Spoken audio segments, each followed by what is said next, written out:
నమస్కారం, మీరు చూస్తున్నది సిసిసి న్యూస్. నేను దేవి. ఈనాటి వార్తలకు ముందుగా ముఖ్యాంశాలు. అగ్రరాజ్యం అమెరికాలో డొనాల్డ్ ట్రంప్పై కాల్పులు ఖండించిన దేశ విదేశ ప్రముఖులు. సూర్యాపేటలో గుట్కా ప్యాకెట్ల స్వాధీనం, కేసు దర్యాప్తు చేస్తున్న పోలీసులు. Rajahmundry Jampeta cooperative urban bank సర్వసభ్య సమావేశం, పలు అంశాలపై చర్చించిన పాలకవర్గ నేతలు. బోలేబాబా లీలలు అన్నీ ఇన్ని కావు, ఒక్కొక్కడిగా దర్యాప్తులో వెలుగు చూస్తున్న అంశాలు. అగ్రరాజ్యం అమెరికాలో డొనాల్డ్ ట్రంప్పై కాల్పులు జరిగాయి.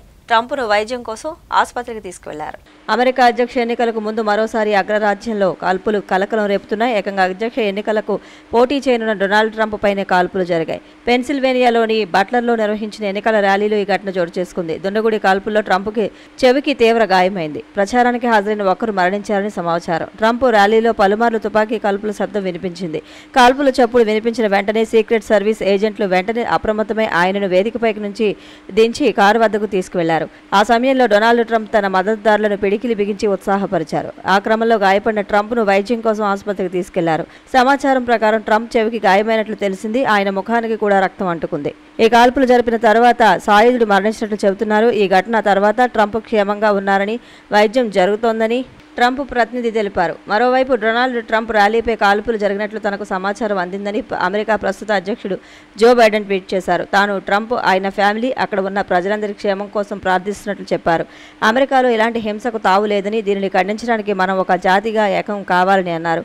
ఈ క్రమంలో ఘటనకు సంబంధించి మరింత సమాచారం తెలియాల్సి ఉంది.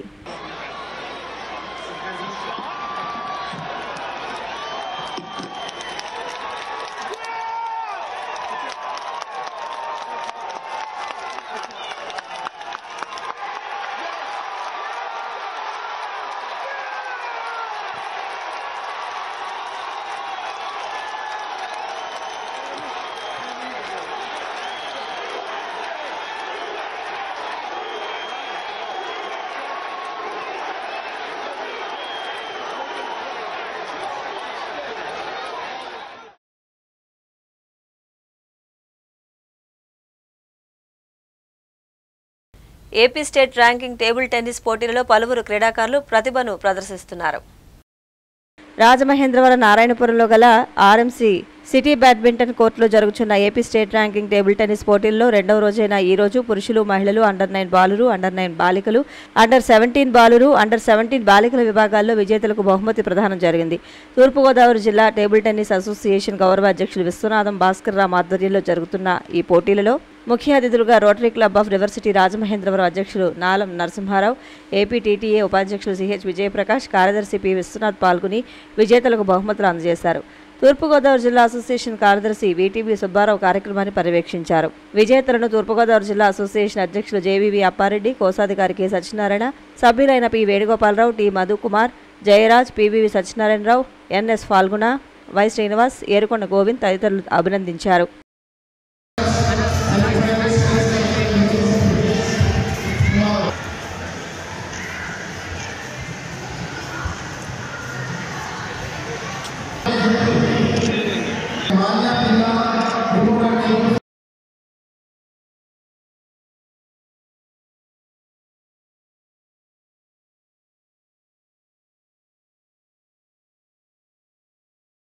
నటనలో తనకు తానే సాటి మహానటి సావిత్రి క్లాసిక్స్ పుస్తకావిష్కరణలో పలువురు వక్తలు పాల్గొన్నారు.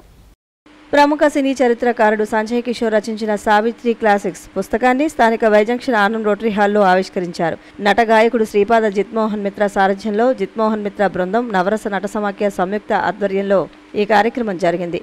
ముద్రగడ యేసుబాబు జ్యోతి ప్రకాశనం చేశారు. సావిత్రి క్లాసిక్స్ పుస్తకాన్ని సిటీ ఎమ్మెల్యే ఆదిరెడ్డి శ్రీనివాస్ లాంఛనంగా ఆవిష్కరించారు. ముఖ్య అతిథులుగా మాజీ ఎంపీలు ఉండవల్లి అరుణ్ కుమార్, మాజీ ఎంపీ జీవి హర్షకుమార్, ఎమ్మెల్యే ఆదిరెడ్డి శ్రీనివాస్, మాజీ ఎమ్మెల్యే రౌతు సూర్యప్రకాశ్రావు విచ్చేశారు. వారు మాట్లాడుతూ నటనలో తనకంటూ ఒక వరవడి తెచ్చుకున్న మహానటి సావిత్రి గురించి పుస్తకం రాయడం పట్ల హర్షం వ్యక్తం చేస్తూ రచయిత సంజయ్ కిషోర్ను అభినందించారు. పట్టపగల వెంకట్రావు అధ్యక్షత వహిస్తూ మహానటి సావిత్రి నటన అద్భుతమన్నారు. జిత్మోహన్ మిత్ర సభ ప్రారంభం చేస్తూ సంజయ్ కిషోర్ గతంలో అక్కినేని, ఎస్వీఆర్ల గురించి పుస్తకాలు రాశారని, ఎస్వీఆర్ పుస్తక ఆవిష్కరణ సభ రాజమండ్రిలో కూడా నిర్వహించామని గుర్తు చేశారు. రచయిత సంజయ్ కిషోర్ మాట్లాడుతూ సావిత్రి కుమార్తె చాముండేశ్వరి కోరిక మేరకు ఈ పుస్తకం తీసుకొచ్చామన్నారు. దొండపాటి సత్యంబాబు, పివిఎస్ కృష్ణారావు, సూరపురెడ్డి తాతారావు, నూజిళ్ల సూరిబాబు, ఎండి ఖాదర్ ఖాన్, డాక్టర్ గిరిజాల సోమరాజు నాయుడు, నిమ్మలపూడి గోవింద్, వి జగపతి తదితరులు పాల్గొన్నారు.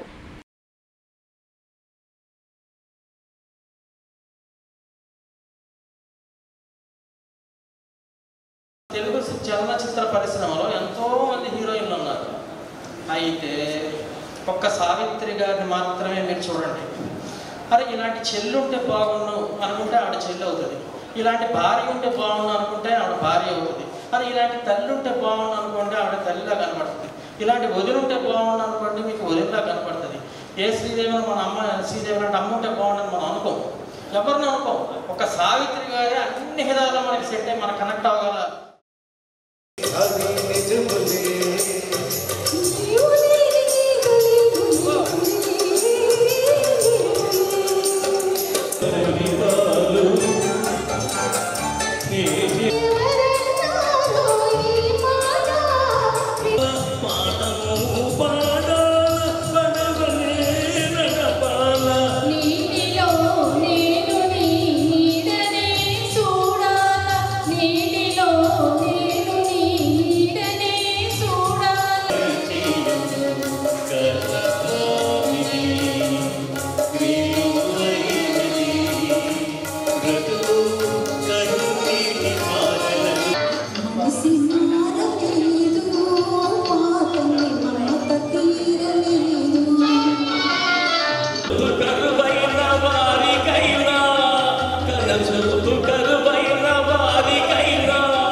సూర్యాపేట జిల్లా కేంద్రంలో 10 లక్షల విలువైన గుట్కా ప్యాకెట్లు పోలీసులు స్వాధీనం చేసుకున్నారు.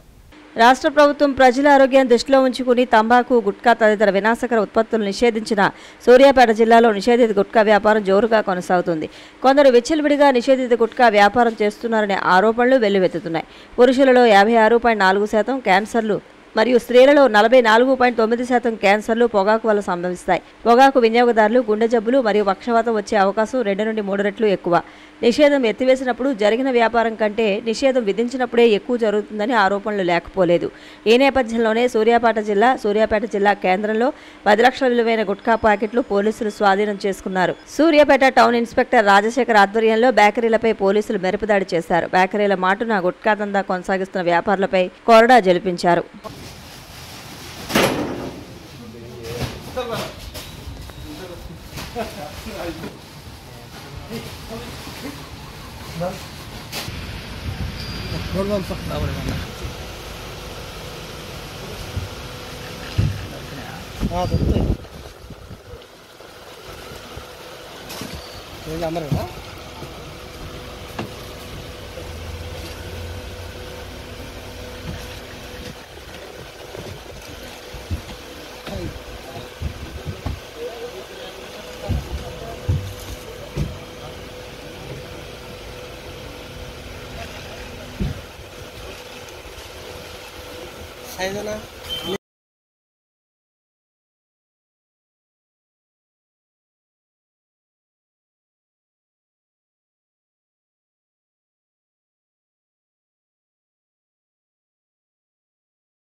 ఒంగోలులో 3 విద్యార్థులు కలిసి ఓ విద్యార్థికి దేహశుద్ధి చేశారు. ఒంగోలులో దారుణం జరిగింది. విద్యార్థులు ఉన్మాదులుగా మారారు. పథకం ప్రకారం విద్యార్థిపై దాడి చేశారు. వివరాలు ఇలా ఉన్నాయి. వినయ్ జూనియర్ కళాశాలలో 3 విద్యార్థులు చెతకబాదారు. హర్షవర్ధన్ అనే విద్యార్థి ఇంటర్ పూర్తి చేసుకున్నాడు. సర్టిఫికెట్ల కోసం కళాశాలకు వెళ్లగా చరణ్, రాకేష్, నరేంద్ర అనే 3 విద్యార్థులు హర్షవర్ధన్ను బయటకు తీసుకువెళ్లి కూల్ డ్రింక్లో మత్తు కలిపి తాగించారు. మత్తులో ఉన్న హర్షవర్ధన్ని క్లాస్ రూంలోకి తీసుకువెళ్లి చెతకబాదారు. దాడి దృశ్యాలు సీసీ కెమెరాల్లో రికార్డు అయ్యాయి. హర్షవర్ధన్ తల్లిదండ్రులు ఒంగోలు 1 టౌన్ పోలీస్ స్టేషన్లో ఫిర్యాదు చేశారు.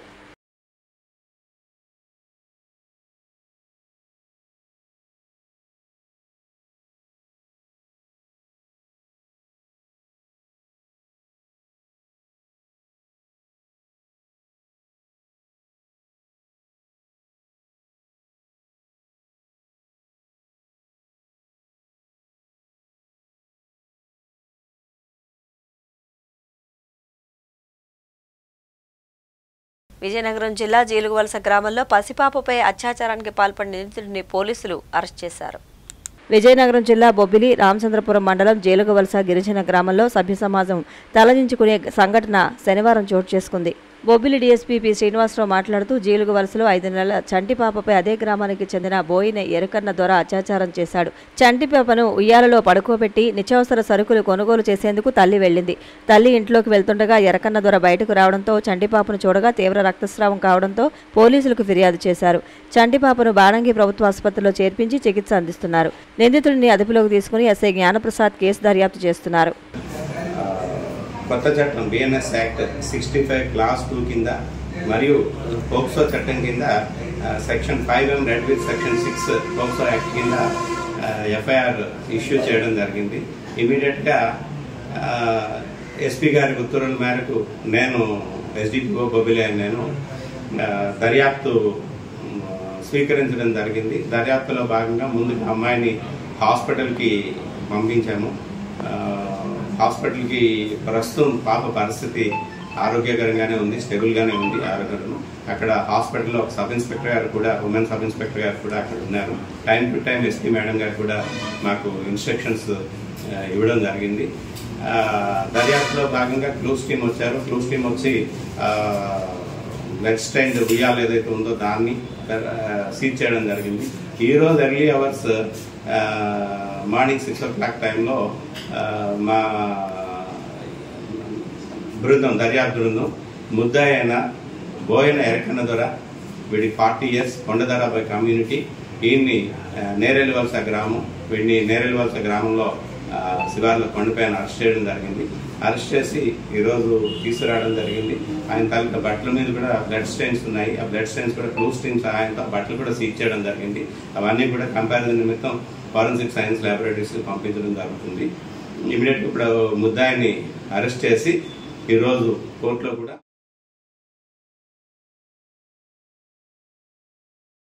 Rajahmundry Jampeta cooperative urban bank సాధారణ మహాజన సర్వసభ్య సమావేశంలో పలు అంశాలను చర్చించారు.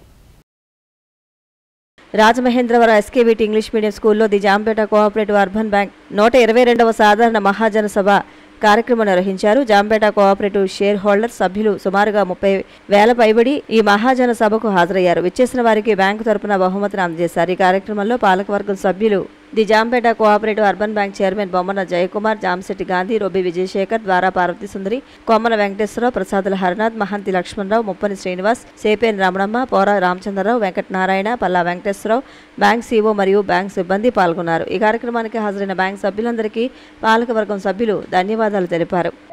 ప్రతి సంవత్సరం ఇక్కడే జరుగుతుంది. ఈ బ్యాంక్కి పాలకవర్గ సభ్యులుగా బొమ్మన రాజ్కుమార్ గారు 2001లో చైర్మన్గా ఎన్నికయ్యి అప్పటి నుంచి ఈ రోజు వరకు మా పాలకవర్గం కొనసాగుతుంది. బొమ్మన రాజ్కుమార్ గారి ఆధ్వర్యంలో అప్పుడు 17 కోట్లు డిపాజిట్లు ఉంటే ఈవేళ 400 చిల్లరి డిపాజిట్లు, 600 చిల్లరి టర్నోవర్తో మన బ్యాంకు దినదినాభివృద్ధి చెందింది.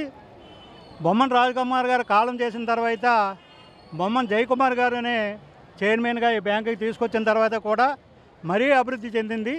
ఈ బ్యాంకుని ఎల్లవేళలా మీ ఖాతాదారులందరూ అభివృద్ధి పదంలోకి వెళ్ళడానికి అందరూ సహకరించి ఇప్పుడు దిగ్విజయంగా ముందుకు నడుపుతుంది.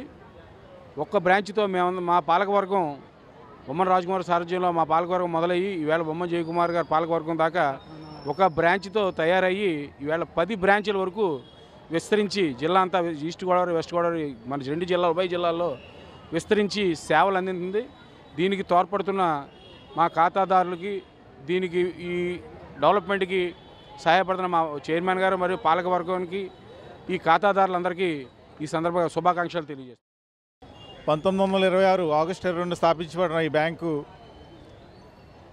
17 కోట్లతో స్టార్ట్ అయ్యి ఈరోజు సుమారు 683 కోట్ల దాకా ఒక బ్యాంకుతో స్టార్ట్ అయ్యి ఇప్పుడు 10 బ్రాంచుల దాకా ఉన్నాయి. ఇంకా అలాగే ఇంకో 4 బ్యాంకులు కూడా పెట్టబోతున్నాం, అతి త్వరలో పెట్టబోతున్నాం. దీనికి సహకరించి మీ అందరికీ శుభాకాంక్షలు తెలియజేస్తూ సెలవు తీసుకుంటాం. రాజమండ్రి రజక కళ్యాణ మండపంలో శ్రీ నన్నయ్య మున్సిపల్ హైస్కూల్లో పూర్వ విద్యార్థుల ఆత్మీయ సమావేశం అత్యంత ఘనంగా నిర్వహించారు. రాజమహేంద్రవరం గోదావరి గట్టుపై ఉన్న రజక కళ్యాణ మండపంలో శ్రీ నన్నయ్య మున్సిపల్ హైస్కూల్లో 1998-99 సంవత్సరంలో 10వ తరగతి పాస్ అయిన పూర్వ విద్యార్థుల సమ్మేళనం నిర్వహించారు. 10వ తరగతి పాస్ అయి 25 సంవత్సరాలు పూర్తయిన సందర్భంగా ఎంతో ఆహ్లాదంగా ఆనందమైన వాతావరణంలో ఈ కార్యక్రమాన్ని జరుపుకున్నారు.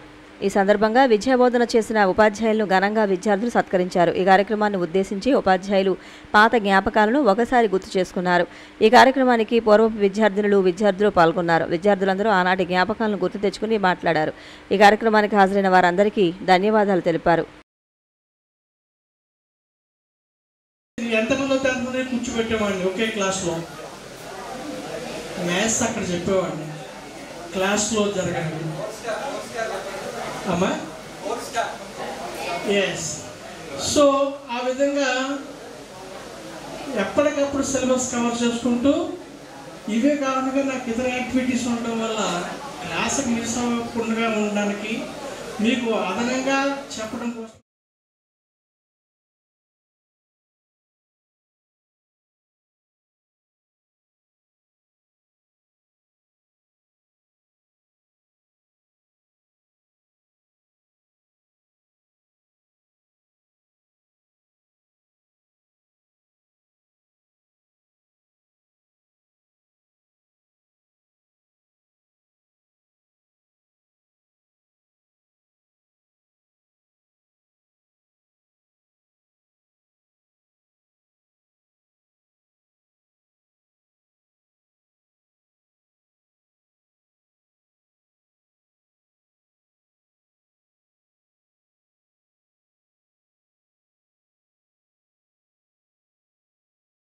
గోదావరి గట్టు పద్మావతి ఘాట్ వద్ద స్వచ్ఛ భారత్ ఆరోగ్య భారత్ కార్యక్రమంలో భాగంగా భారత పెట్రోలియం డీలర్లు సిబ్బంది స్వచ్ఛ భారత్ కార్యక్రమం నిర్వహించారు. రాజమహేంద్రవరం గోదావరి గట్టు పద్మావతి ఘాట్ వద్ద స్వచ్ఛ భారత్ ఆరోగ్య భారత్ కార్యక్రమంలో Bharat petroleum, MS Harihara fuels భాగస్వాములయ్యారు. పద్మావతి ఘాట్ వద్ద పరిశుభ్రత కార్యక్రమాన్ని నిర్వహించారు. ఈ కార్యక్రమంలో పలువురు డీలర్లు, సిబ్బంది పాల్గొన్నారు. ఈ కార్యక్రమాన్ని BPCL Muralikrishna, Vishwajit Sharma, Sridhar, company bunk ఆపరేటర్లు కిరణ్, నాగబాబు, రాజీవ్, లక్ష్మీ ఏజెన్సీ సతీష్ తదితరులు స్వచ్ఛత ప్రాముఖ్యతను తెలియజేశారు. అనంతరం స్వచ్ఛ భారత్ ప్రమాణ స్వీకారం చేశారు. ప్రజలందరికీ మా విజ్ఞప్తి ఏంటంటే, bund road, Rajahmundry bund road మన అందరిది. దీన్ని మనం స్వచ్ఛంగా ఉంచుకుందాము. చెత్త ఎక్కడ పడితే అక్కడ పడేయకుండా, దాని ద్వారా రోగాలు రాకుండా, దోమలవి పెరగకుండా, ముఖ్యంగా మరి వానాకాలంలో చెత్తని చెత్త బుట్లలో వేసి మున్సిపాలిటీ వారికి కూడా మనం తగు సహాయం చేసిన వారం అవుతాము. ఆ కార్యక్రమంలో ఈరోజు ఇక్కడ మా సిబ్బందితో కలిసి దీన్ని క్లీన్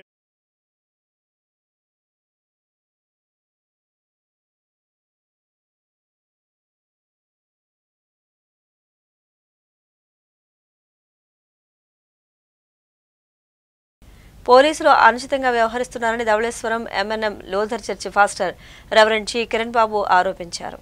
రాజమండ్రి ప్రెస్ క్లబ్లో NM Luther church pastor G Kiran Babu media ప్రతినిధుల సమావేశం నిర్వహించారు. ఆయన మాట్లాడుతూ చర్చికి సంబంధించిన ఆదాయం దుర్వినియోగం కాకుండా తాము ప్రయత్నిస్తున్నామన్నారు. ఈ మేరకు కమిటీ సభ్యుల ద్వారా పరిరక్షణ చర్యలు చేపట్టామని వివరించారు. కొందరు ఉద్దేశపూర్వకంగా తమపై అవాస్తవాలు ప్రచారం చేస్తున్నారని పేర్కొన్నారు. ఈ మేరకు ఉన్నతాధికారులు విచారణ కూడా చేస్తున్నారని చెప్పారు. అయితే ఈ రోజు ఉదయం పోలీసు అధికారులు వచ్చి ఏకపక్షంగా వ్యవహరించారని ఆరోపించారు. ఈ సమావేశంలో చర్చి కమిటీకి చెందిన పలువురు సభ్యులు పాల్గొన్నారు. మోడరేటర్ పరదేశ బాబుతో తెచ్చుకొని ఆయన సంఘ నిధులు దుర్వినియోగం చేసేస్తున్నాడు. మేము ఎప్పుడైతే కోర్టు కేసు ఫైల్ చేసామో కోర్టు ద్వారా ఆ అకౌంట్స్ అన్నీ కూడా ఫ్రీజింగ్లు పెట్టించాము. మేము వాళ్ళకి ఇవ్వడానికి వీలు లేదు అని చెప్పి ఎడహాక్ కమిటీకి పవర్స్ లేవు. అది సినడు అప్రూవల్ తీసుకోలేదు. వాళ్ళు సినడు తూర్పుగోదావరి సినడు వాళ్ళ అనుమతులు కూడా తీసుకోకుండా వాళ్ళ సహకారంతో అనిల్ కిరణ్, జే ప్రవీణ్ అనే ఇద్దరు కూడా నిధులను దుర్వినియోగం చేస్తున్నారు. ఈ అన్యాయాన్ని తీవ్రంగా మేము ఖండిస్తున్నాం. మరి పత్రికా విలేకరులుగా సహోదరులుగా ఉన్నటువంటి మీరు మా పక్షంగా అధికారుల దృష్టికి తీసుకెళ్లాలని, మాకు న్యాయం జరిగించాలని, అన్యాయంగా అక్రమంగా ప్రవర్తిస్తున్నటువంటి వారిపైన చర్య తీసుకోవాలని పత్రికా విలేకరుల ద్వారా మేము అధికారులు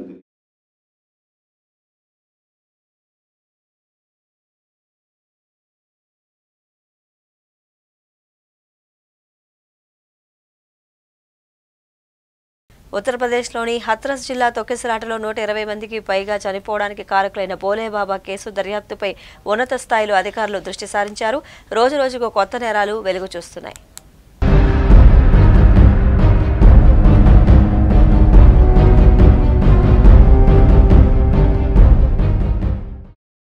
ఆధ్యాత్మిక ముసుగులో విలాసవంతమైన జీవనం, భక్తి పేరుతో దోచుకోవచ్చు, బలి తీసుకోవచ్చు, అవసరాలు తీర్చుకోవచ్చు అని నేరమయ జీవితానికి అలవాటు పడి సస్పెండ్, డిస్మిస్ అయిన కానిస్టేబుల్ బాబా అవతారం ఎత్తారు. కేవలం 28 సంవత్సరాలలో కోట్లకు పడగలెత్తాడు. దాదాపు 16 మంది వ్యక్తిగత కమాండోలు వెనుక దాదాపు 30 లగ్జరీ కార్లతో కాన్వాయ్ రోడ్ల మీద దూసుకుపోతుంటే ప్రభుత్వాలు పట్టించుకోలేదు.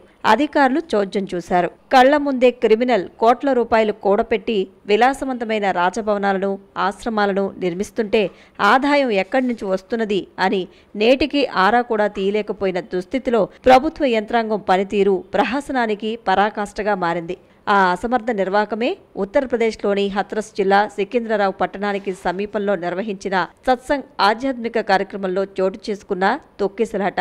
120 మందికి పైగా అమాయకుల ప్రాణాలు గాలిలో కలిసిపోయాయి. ఒకసారి జైలుకు వెళ్లి శిక్ష పడి బయటకు వచ్చాక అతని కదలికలపై తప్పనిసరిగా నిఘా ఉంచాల్సిన బాధ్యత సంబంధిత శాఖలకు ఉంది. ఎలాంటి అనుమానం ఉన్నా సరే పౌర భద్రతకు గాని, దేశ భద్రతకు గాని ముప్పు కలిగించే కార్యక్రమాలలో ఉన్నాడా అనేది తెలుసుకోవాల్సిన అధికారులు, సిబ్బంది మనకెందుకని మౌనం పాటించడమే బోలే బాబాకు మరింత బలం చేకూర్చింది. సూరజ్పాల్, నారాయణ్ సాకార్ హరి, విశ్వహరి, బోలే బాబా, జాలీబాబా, గాలీబాబా, ధూళీబాబా, జోలీబాబా, నకిలీబాబా పేరు ఏదైనా సరే మూఢనమ్మకాలతో, మూఢాచారాలతో సమాజంలో మారణ హోమం సృష్టించాడు. సత్సంగ్ పేరుతో మృత్యుహేళను ఆవిష్కరించాడు. ఉత్తరప్రదేశ్లోని హత్రస్ జిల్లా సికింద్రారావు పట్టణానికి సమీపంలో నిర్వహించిన సత్సంగ్ ఆధ్యాత్మిక కార్యక్రమంలో చోటు చేసుకున్న తొక్కిసలాటలో మృతుల సంఖ్య 120 దాటింది. మహిళలు, పిల్లలతో సహా వందలాది మంది ప్రాణాలు క్షణాల్లో గాల్లో కలిసిపోయాయి. ఎటు చూసినా చెల్లాచెదురుగా పడిపోయిన మృతదేహాలతో భయానక వాతావరణం తలపించింది. జైలుకు వెళ్లొచ్చిన ఓ కానిస్టేబుల్ బోలేబాబాగా అవతారం ఎత్తి ఈ దురాగతానికి పాల్పడ్డాడు. 5 లైంగిక దాడి కేసుల్లో నిందితుడు బోలేబాబాపై ఆగ్రా, ఎతవా, కస్జంగ్, ఫరూకాబాద్, దూసా ప్రాంతాల్లో 5 లైంగిక దాడి కేసులు నమోదైన విషయం వెలుగులోకి వచ్చింది. 1997లో ఓ కేసులో అరెస్టైన కొన్నాళ్లు జైలు శిక్ష కూడా అనుభవించినట్టు తెలుస్తున్నది. ఏది ఏమైనప్పటికీ బోలేబాబా న్యాయపరమైన సమస్యలు ఎదుర్కొన్నాడు. ముఖ్యంగా 2000లో స్నేహలత అనే చనిపోయిన 16 ఏళ్ల అమ్మాయిని పునరుద్ధానం చేసేందుకు ప్రయత్నించినందుకు ఆగ్రాలో అరెస్టు అయ్యాడు. ఈ సంఘటన పోలీసులతో ఘర్షణకు దారితీసింది. ఫలితంగా ఐపీసీ సెక్షన్ 109 మరియు డ్రగ్స్ అండ్ మ్యాజిక్ రెమెడీస్ అభ్యంతరకరమైన ప్రకటనలు చట్టం కింద అభియోగాలు మోపారు. తదుపరి విచారణలు, పునఃపరీక్షలో తగిన సాక్ష్యాధారాలు లేనందున కేసు విచారణ అర్ధంతరంగా ముగిసిపోయింది. అతని స్వస్థలం కస్జంగ్ జిల్లాలోని పాటియాలి ప్రాంతంలోని బహదూర్ నగరి అనే గ్రామం. జైలు నుంచి విడుదలైన సూరజ్పాల్ పోలీసు సేవల నుంచి డిస్మిస్ కావడంతో కోర్టును ఆశ్రయించగా మళ్లీ ఉద్యోగం వచ్చింది. కానీ 2002లో స్వచ్ఛంద పదవీ విరమణ తీసుకున్నాడు. ఉద్యోగం వదిలేసి ఆధ్యాత్మిక చింతనలో కాలం గడిపాడు. పదవీ విరమణ తర్వాత స్వగ్రామం నాగ్లా బహదూర్పూర్ చేరుకుని అక్కడే తన డ్రామాకు తెరలేపాడు. తాను భగవంతుడితో మాట్లాడతానని తన గ్రామ ప్రజలకు చెప్పడం మొదలుపెట్టారు. తనకు తాను బోలేబాబాగా ప్రచారం చేసుకోవడం ప్రారంభించాడు. కానిస్టేబుల్ కొలువు వదిలేసి బాబాగా అవతరణ చేశాడు. ప్రతి మంగళవారం వివిధ ప్రాంతాల్లో సత్సంగ్ పేరిట పెద్ద పెద్ద మతపర సమావేశాలు నిర్వహించాడు. ఎల్లప్పుడూ తెల్లటి వస్త్రాలలోనే భక్తులకు కనిపించేవాడు. పైజామా, కుర్తా, ప్యాంటు, షర్ట్, సూట్లలో ఎక్కువగా కనిపిస్తాడు. సూరజ్పాల్ అలియాస్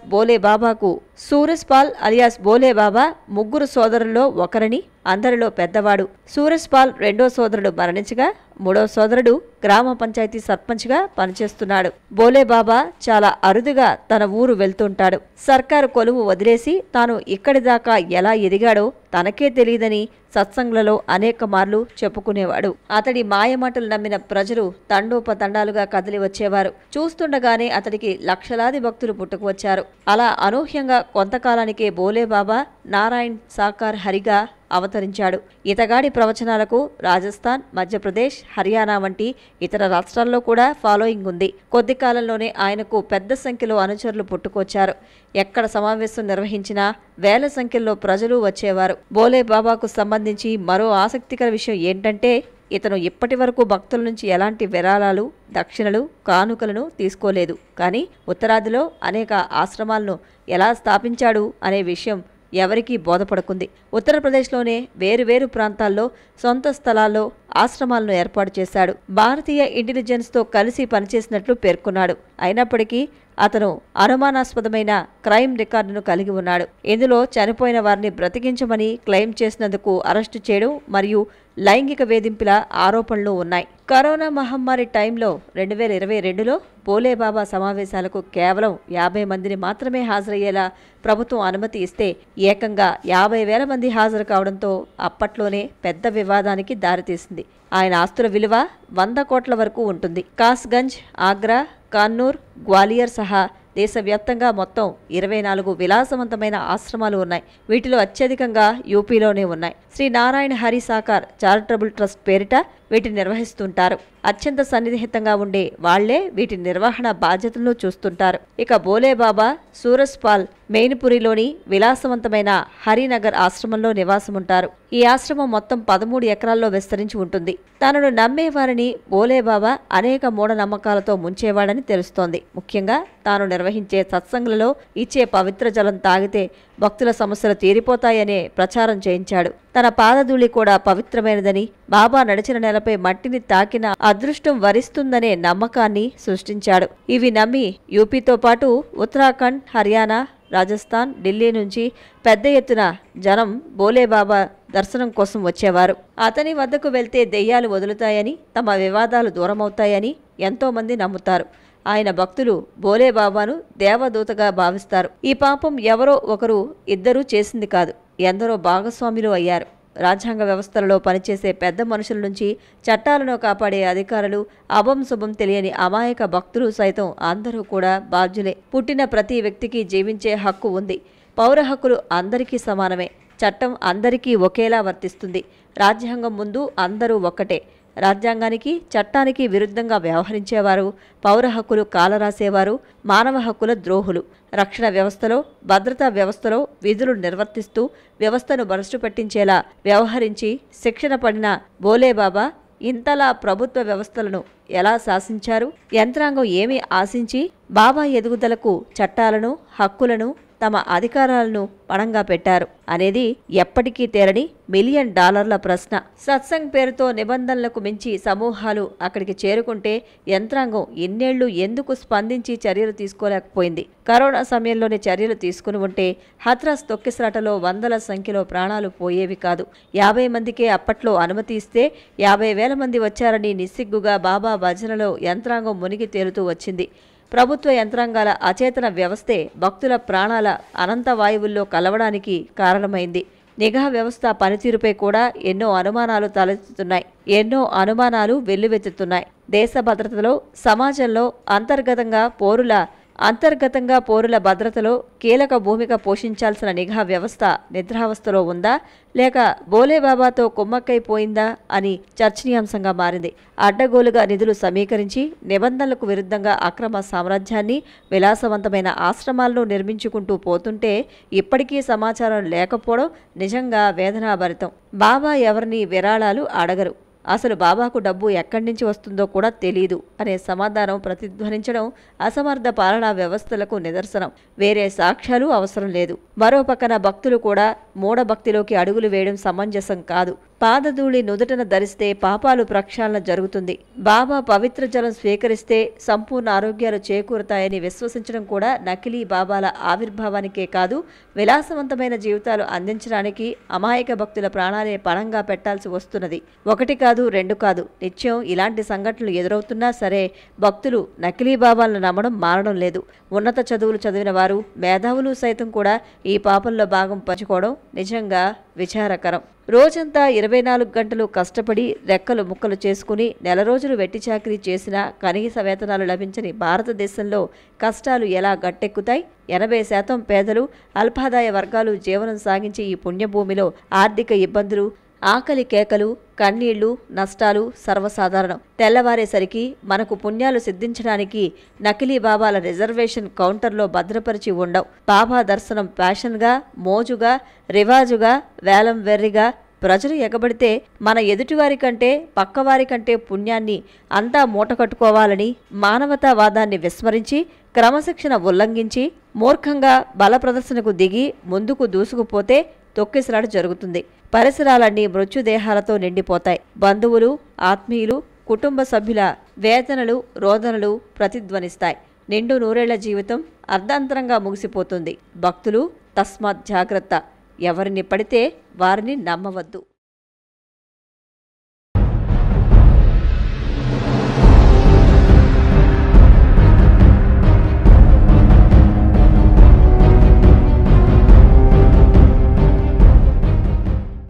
వార్తలు ముగించే ముందు ముఖ్యాంశాలు మరొకసారి. అగ్రరాజ్యం అమెరికాలో డొనాల్డ్ ట్రంప్పై కాల్పులు ఖండించిన దేశ విదేశ ప్రముఖులు. సూర్యాపేటలో గుట్కా ప్యాకెట్ల స్వాధీనం, కేసు దర్యాప్తు చేస్తున్న పోలీసులు.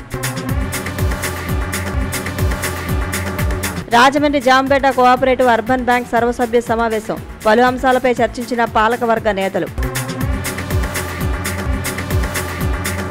బోలేబాబా లీలలు అన్నీ ఇన్ని కావు, ఒక్కొక్కడిగా దర్యాప్తులో వెలుగు చూస్తున్న అంశాలు. CCC న్యూస్ ఇంతటితో సమాప్తం. నమస్కారం.